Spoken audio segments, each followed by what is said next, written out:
ఎవడయా వెంకట్రామరెడ్డి? ఏ ఊరోడు? ఎక్కడి నుంచి వచ్చిండు? ఎవడు వాడు? ఎక్కడికి వచ్చిండు? ఎక్కడ నిలబడ్డాడు? ఏం చేసిండు మీకు?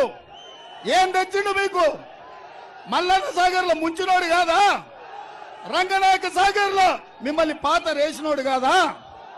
వేలాది మంది పోలీసులను దించి ఏటిగడ్డ కిష్టాపూర్ మల్లన్న సాగర్ ప్రాంతంలో రైతులను బందిపోట్లను చూసినట్టు చూసి బందిపోటు దొంగల్లాక బేడీలేసి పట్టుకపోలేదా మల్లన్న సాగర్లో రైతులను? ఏటిగడ్డ కిష్టాపూర్ రైతులు మర్చిపోయింది అనుకుంటున్నారా? ఏం చూసి ఇచ్చిండా హరీష్ మామ అల్లుళ్ళు వెంకట్రామరెడ్డికి టికెట్? ఏం చూసి ఇచ్చిండ్రు? నగదే కదా. ఎక్కడివి ఇవన్నీ? మీ భూములు గుంజుకొని మీ భూముల మీద వ్యాపారాలు చేసి మీ ప్రాంతాన్ని కొల్లగొట్టి మీ మొత్తం